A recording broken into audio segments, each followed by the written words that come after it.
Salam sejahtera bagi kita semua. Perkenalkan, saya Siti Maufirotul Ulia, salah satu dosen di program studi S1 Statistika Universitas Airlangga. Saya memulai karir dosen saya di Universitas Airlangga sejak tahun 2018, tepatnya pada tanggal 1 Agustus sebagai dosen tetap non-PNS. Kemudian saya masuk dengan kualifikasi S2 yang saya dapatkan dari NTUST Taiwan. Kemudian setelah mengajar selama beberapa tahun, saya melanjutkan studi S3 saya di Khalifa University untuk mengupgrade pengalaman dan pengetahuan saya. Saya sangat menyukai profesi saya sebagai dosen, karena saya senang sekali berbagi pengetahuan dan juga pengalaman kepada orang lain. Saya sendiri senang sekali jika saya melihat mahasiswa memahami materi, kemudian berkembang sesuai dengan passionnya dan juga menjadi percaya diri akan kemampuannya. Oleh karena itu, sembari menjadi dosen, saya selalu berupaya untuk mengikuti pelatihan-pelatihan dan lokakarya untuk mengupgrade pengetahuan saya seperti lokakarya pekerti dan juga applied approach. Kemudian di Prodi Statistika UNER ini saya diamanahi untuk menjadi salah satu pengampu dari beberapa mata kuliah yang sesuai dengan keahlian saya, baik itu mata kuliah wajib maupun mata kuliah pilihan. Beberapa mata kuliah yang telah saya ajarkan, yang pertama adalah metode multivariat, kemudian analisis runtun waktu lanjutan, statistika elementer, praktikum statistika, metode non-parametrik, dan juga aktuaria. Kemudian mata kuliah tersebut diampu dengan tim teaching, di mana pada satu mata kuliah diampu oleh minimal 2 dosen. Di situ kami berkolaborasi secara tim untuk memberikan pengalaman yang lebih baik kepada mahasiswa. Kemudian dalam mengajarkan mata kuliah tersebut, kami juga tak lepas dalam penggunaan beberapa perangkat lunak atau software seperti SPSS, kemudian R, Python, dan seterusnya. Mata kuliah unggulan saya adalah metode multivariat, yang merupakan mata kuliah wajib yang diperuntukkan untuk mahasiswa semester 4. Saya memulai pengajaran mulai minggu ke-9 setelah ujian tengah semester hingga minggu ke-16, sesuai dengan prinsip tim teaching. Capaian pembelajaran lulusan atau CPL yang ditargetkan dalam mata kuliah ini adalah CPL 3, yaitu mahasiswa mampu mengelola, menganalisis, dan juga mengambil keputusan berdasarkan data, menyelesaikan permasalahan nyata menggunakan metode statistika di bidang ilmu kehayatan, sosial, dan ekonomi dengan bantuan perangkat lunak, serta menyajikan dan mengkomunikasikan hasilnya. Pada capaian pembelajaran mata kuliah atau yang biasa disebut dengan CPMK, mahasiswa semester 4 program studi S1 Statistika dapat menganalisis data multivariat dengan metode yang tepat setelah mengikuti perkuliahan ini. Untuk mewujudkan capaian tersebut, saya bersama dengan tim pengampu merumuskan materi-materi yang harus disampaikan pada setiap pertemuan tatap muka. Secara garis besar, jika harus saya sebutkan materi-materi tersebut, yang pertama dimulai dengan review matriks dan ruang vektor yang terdiri dari vektor peubah, matriks objek dan peubah, sudut antara dua vektor, proyeksi vektor, nilai eigen dan vektor eigen, matriks ortogonal, penguraian nilai singular, dekomposisi spektral. Kemudian dipelajari juga karakteristik dan gambaran data multivariat beserta distribusi multivariat dan juga sifat-sifatnya. Selanjutnya, setelah mengenal data dan distribusi multivariat, dilakukan uji hipotesis dan vektor min. Kemudian dilakukan beberapa metode multivariat yang meliputi MANOVA satu arah dan dua arah, analisis komponen utama, analisis faktor, analisis cluster, analisis diskriminan, korelasi kanonik, p-plot, analisis korespondensi, dan yang terakhir adalah multidimensional scale. Pada dua pertemuan awal, mahasiswa diajak untuk kembali mengingat teori mengenai matriks dan ruang vektor sebagai fondasi utama dari metode multivariat. Kemudian mahasiswa mulai dikenalkan dengan data multivariat dan juga distribusi-distribusinya. Barulah setelah itu mahasiswa diajarkan untuk menggunakan beberapa metode yang meliputi MANOVA sampai multidimensional scale. Nah, berdasarkan konten mata kuliah yang telah disebutkan, pendekatan yang dilakukan adalah dengan case-based learning. Jadi pada setiap pertemuan, dosen memaparkan suatu kasus untuk didiskusikan di dalam kelas. Untuk selanjutnya, mahasiswa bisa belajar untuk mengaplikasikan metode-metode multivariat yang tepat untuk kasus tersebut. Hal ini sesuai sekali dengan CPMK yang ingin dicapai. Kemudian pada 2 minggu terakhir, mahasiswa secara berkelompok diberikan suatu proyek. Dalam proyek ini, mahasiswa dituntut untuk merumuskan suatu kasus yang bisa diselesaikan dengan metode multivariat. Kemudian dosen memberikan pendampingan sehingga mahasiswa bisa melakukan pengumpulan analisis data dengan tepat. Dan dosen juga memberikan feedback tentang proyek yang sudah dirumuskan oleh mahasiswa tersebut. Output dari penugasan ini atau proyek ini adalah suatu infografis yang sangat komunikatif. Nanti mahasiswa diminta untuk presentasi infografis ini dan menjelaskan maknanya. Hasil infografis ini juga bisa diikutkan dalam beberapa ajang kompetisi seperti yang fenomenal di Indonesia adalah Statria Data. Dalam melakukan pengajaran, saya juga melakukan inovasi. Salah satu inovasinya adalah untuk menggunakan platform e-learning di Universitas Airlangga yang kita sebut sebagai e-learning hebat. Dengan platform ini, saya berinovasi untuk menyajikan bahan ajar secara sistematis dan kreatif. Saya terampil dalam menggunakan fitur seperti ruang diskusi untuk memudahkan interaksi antara dosen mahasiswa secara virtual, kemudian kuis, dan fitur-fitur lainnya. Hal ini untuk meningkatkan minat mahasiswa dalam belajar. Kemudian untuk asesmen dalam perkuliahan ini. Asesmen dalam perkuliahan ini meliputi 4 hal. Yang pertama adalah kegiatan partisipatif atau keaktifan di kelas yang bernilai 10%. Kemudian terdapat ujian tengah semester dengan bobot 20% sebagai asesmen kognitif. Ada tugas ya dengan proporsi 20% dan yang terakhir adalah pengerjaan proyek dengan proporsi yang terbesar yaitu 50%. Dalam kesempatan kali ini saya akan menyampaikan materi di minggu ke-9 yaitu analisis cluster. Assalamualaikum warahmatullahi wabarakatuh. Waalaikumsalam warahmatullahi wabarakatuh. Selamat pagi dan salam sejahtera bagi kita semua. Gimana kabarnya kira-kira hari ini? Lalu kita di pertemuan ini kita akan melanjutkan materi kita dari yang sebelum UTS. Kali ini kan minggu ke-9. Kita akan masuk ke metode-metode dalam multivariat. Yang sebelum UTS kemarin sudah dipelajari bagaimana teori-teori dan gambaran dari data dan distribusi multivariat itu sendiri.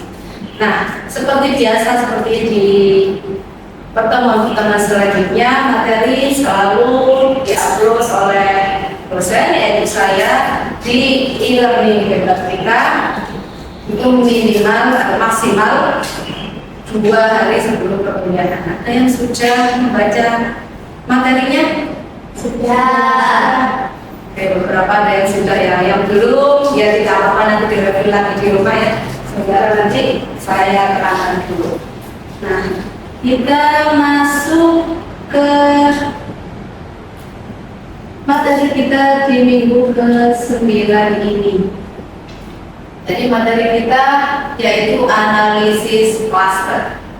Yang akan saya sampaikan nanti, ini akan saya awali dengan materi supervised versus unsupervised learning. Baru kita masuk ke cluster. Cluster sendiri ada banyak metodenya. Yang kita bahas hari ini adalah cluster hierarki. Kita awali dengan apa itu perbedaan supervised dan unsupervised learning. Mungkin yang sudah belajar tentang machine learning sudah tahu ya. Ya, jadi yang pertama supervised learning tanpa an. Berarti di sini sebuah pendekatan di mana dia membutuhkan label atau target. Nah, jadi kita seperti mengklasifikasikan sesuatu yang sudah ada targetnya. Namun kalau unsupervised learning berarti dia tanpa label, kita mengelompokkan sesuatu itu berdasarkan kedekatannya, kemiripannya. Ini beberapa contoh. Untuk contoh supervised learning, misalnya kita sudah punya buku di dalam satu rak kita, ya. Bukunya kita labelin novel, ada buku pelajaran atau akademik, ada juga buku yang kalian suka komik, ya. Sudah punya rak masing-masing buku dengan label tersebut. Jadi ketika kita beli buku di toko buku atau check out dari Shopee gitu ya, kita beli, kita bisa langsung taruh itu di rak yang tempatnya. Namun kalau yang unsupervised learning itu bayangkan kita tidak pernah membeli buku sama sekali. Kemudian kita membeli buku, sejumlah buku, kita ingin mengklasifikasikan mana sih kategori atau label buku yang paling mirip gitu. Jadi misal ketika bukunya banyak gambarnya itu kategori komik, ya. Yang sama sekali nggak ada gambarnya, oh itu novel atau buku akademik yang ini gambar. Jadi sudah bayangkan ya, di sini perbedaan supervised dan unsupervised learning. Untuk mengambil kesimpulannya ya, jadi ketika kita memiliki data-data sebelumnya yang kita sudah tahu kelasnya atau labelnya atau targetnya, maka itu adalah supervised learning. Dan kebalikannya, jika kita tidak ada informasi satupun tentang kedekatan sesuatu, maka kita itu berhubungan dengan unsupervised learning. Selanjutnya kita baru masuk ke analisis cluster. Dari namanya sendiri ya, cluster, artinya apa? Kelompok, sekelompok ya. Kelompok. Jadi di sini tujuannya kita ingin mengelompokkan objek atau variabel dalam suatu kelompok, di mana kelompoknya itu, karena kita mengelompokkannya, kelompoknya itu jumlahnya akan lebih kecil daripada objek atau variabel awal. Nah, untuk berdasarkan apa pengelompokannya? Berdasarkan kemiripan dari ciri-ciri, bentuk dan lain sebagainya. Nah, saya mau tanya nih, kalian sudah tahu tadi supervised dan unsupervised learning. Analisis cluster ini masuk ke kategori yang mana? Supervised atau unsupervised learning? Mas Abed. Masuk ke unsupervised karena datanya itu tidak punya dasar. Jadi masuk ke unsupervised. Oke, jadi tepat sekali ya apa yang sudah dibilang Mas Abed tadi. Untuk analisis cluster ini masuk ke kategori unsupervised. Untuk komponen datanya yang bisa kita kelompokkan itu ada dua. Jadi saya sebut objek dan juga ada variabel. Kalau objek itu kita bisa lihat di sini ya. Kalau objek itu yang garis. Jadi kalau di sini ada state di nama-nama state di Amerika Serikat, Alabama, Alaska, Arizona, itu kita bisa sebut dengan item, kita bisa cluster gitu. Atau ketika kita punya variabel yang banyak juga, itu juga bisa kita cluster. Misalkan dari sejumlah state yang ada di Amerika, kita kategorikan berdasarkan kriminalitasnya atau pembunuhan dan seterusnya. Jadi nanti kalian bisa memilih untuk mengcluster, mengelompokkan variabel atau objek. Ilustrasinya seperti ini. Ketika kita punya misalkan sekelompok bentuk ya, bangun ini dua dimensi. Ada yang bentuknya keluarga lingkaran, ada yang bentuknya keluarga persegi atau persegi panjang. Dan juga ini berbeda secara warna. Jadi kita bisa mengkategorikan menurut warnanya atau mengkategorikan menurut bentuknya. Kemudian, tadi kan kita sudah ada informasi untuk mengelompokkannya. Kira-kira informasi apa yang bisa terukur untuk bisa mengelompokkan hal tersebut, sekelompok objek atau sekelompok variabel? Kita menggunakan jarak, ya, karena itu yang sudah kita ukur. Misalkan ada yang di sini misalnya yang bersahabat gitu ya, kemana-mana karena kuliah pun berdampingan gitu kan ya. Jadi semacam itu. Jadi kita ukur kedekatan atau kemiripannya berdasarkan jarak. Nah, jarak ini nantinya kita simbolkan dengan D. Ada beberapa macam-macam jarak.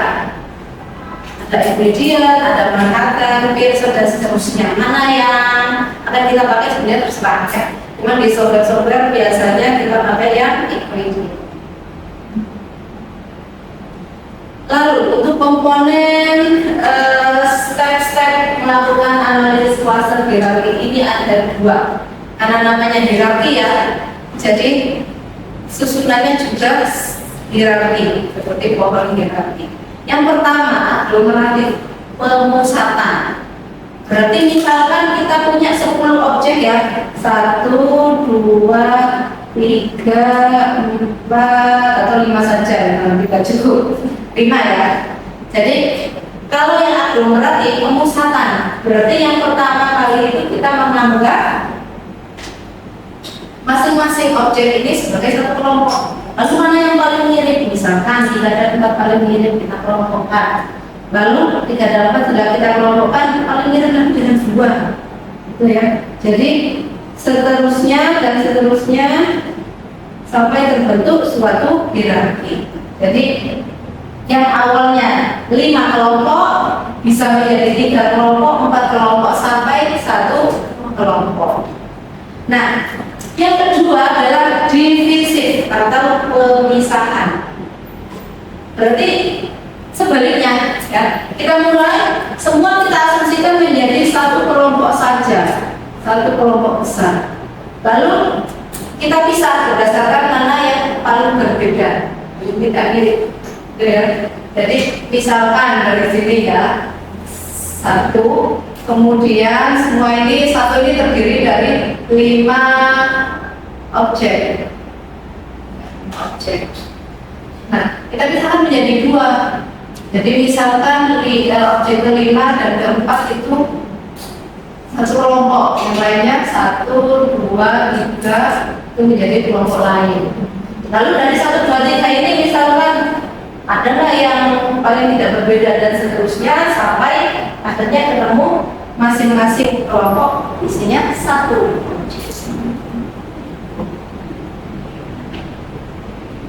Ya bisa dipahami kan ya? Ya, silakan. Kenapa kita beli yang aglomeratif atau divisif? Jadi kalau ditanya baiknya menggunakan metode yang mana, sama saja ya, karena kita juga umumnya menggunakan jarak. Cuman yang biasa diterapkan dalam software statistika seperti SPSS itu kita biasa menggunakan yang aglomeratif. Jadi yang dari masing-masing objek menjadi satu kelompok, kemudian memusat ke atas. Kita lanjutkan lagi. Dalam klaster hierarki sendiri ada beberapa metode untuk menentukan kedekatannya. Ada beberapa metode. Yang pertama yaitu single linkage. Single linkage, kemudian yang kedua complete linkage, dan yang ketiga average linkage. Ada sebenarnya banyak lagi ya. Ada WAR, ada median linkage. Mungkin yang akan saya bahas di pertemuan kali ini itu dua saja ya, yang single linkage dan complete linkage. Kalau dilihat dari grafik ini, bisa dilihat ya.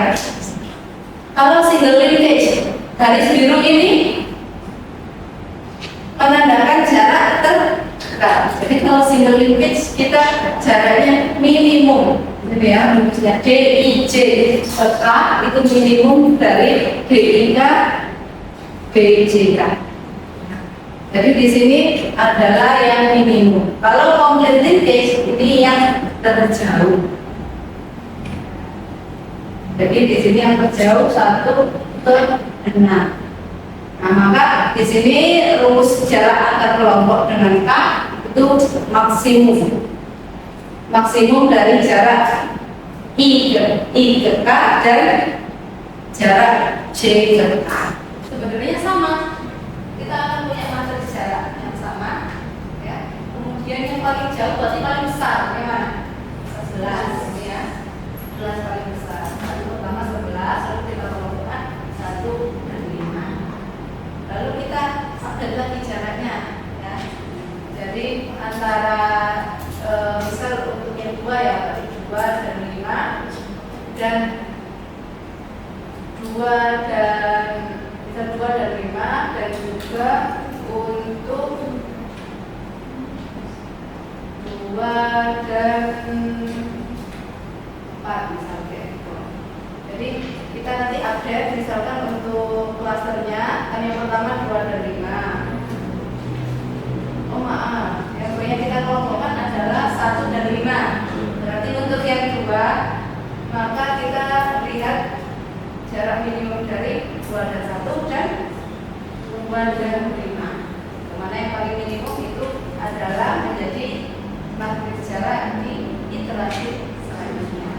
Setelah terbentuk matriks jaraknya yang sudah lengkap ya, satu matriks, nanti kita pilih jarak yang paling jauh karena prinsipnya kan complete linkage yang paling jauh.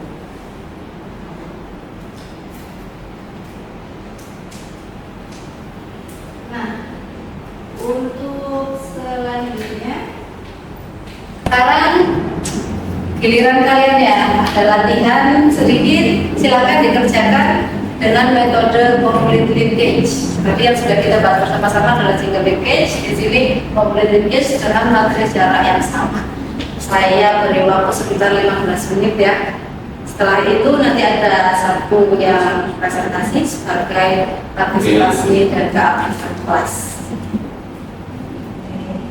Silakan dikerjakan.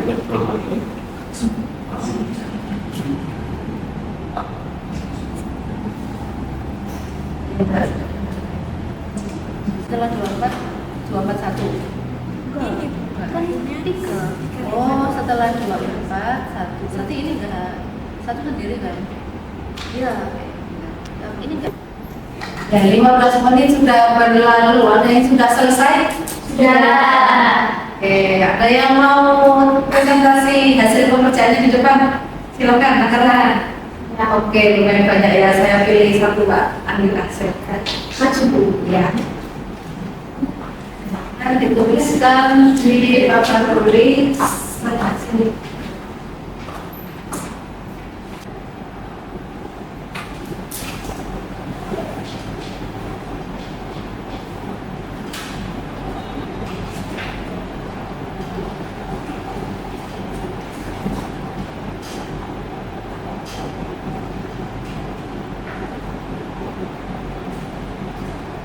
Diperhatikan ya dan dicontohkan dengan hasil pemeriksaannya apakah sudah sama seperti temannya atau belum. Jadi kita bisa tahu kalau ada yang salah, salahnya di mana.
Oke, sudah selesai. Silakan dijelaskan prosesnya. Jadi pertama-tama itu tuh kita pilih elemen 3 dan 5 yang paling kecil karena ini 2. Jadinya yang paling kecil 2 ini diambil nanti klaster 35. Makanya di sini ada klaster 35, 1, 2, 4. Terus habis itu cari lagi yang paling kecil, di sini ada 5. Ternyata untuk klaster 2 dan 4 dan jadilah nanti klaster 24. Jadi ada 3 klaster 1, 2, 4 dan 35. Terus habis itu dicari lagi dari ini yang paling kecil itu ternyata di 24 dan 1. Nanti jadinya klaster 1, 2, 4 dan 35. Karena di sini paling kecil ada 9. Makanya di sini ada dua klaster yang paling besar, yakni 1, 2, 4 dan 35. Nah, sini kenapa 35 dulu? Karena yang pertama kita ambil adalah klaster 35, terus habis itu 4 dan 1, 2, 4. Jadi nanti terakhir ini 1, 2, 4 dan 35. Oke, sudah sangat lengkap dan sudah benar ya prosesnya sampai membentuk diagramnya. Terima kasih Mbak Anita. Yang lainnya bagaimana? Sudah cukup dengan pekerjaannya? Sudah sama ya? Alhamdulillah, sudah bisa semua. Nah, di akhir perkuliahan ada sedikit tugas ya. Tidak banyak juga. Jadi di sini ada materi sejarah 5 kali 5 juga. Jadi ada 5 objek untuk di master. Nah, silakan dikerjakan dengan metode single linkage dan complete linkage. Nah, untuk deadline dari pekerjaannya ini saya rasa 1 minggu cukup ya, jadi bisa dikerjakan dikumpulkan di e-learning paper maksimal hari Senin tanggal 2 Agustus 2026 pukul 23 dan jangan lupa dan kalau dibutuhkan atau apa ya, bisa scan dari pekerjaannya saja di kertas. Saya akhiri, jika masih ada pertanyaan bisa menghubungi saya atau bisa datang langsung ke ruangan. Kurang lebihnya saya mohon maaf ya. Saya akhiri, assalamualaikum warahmatullahi wabarakatuh. Selamat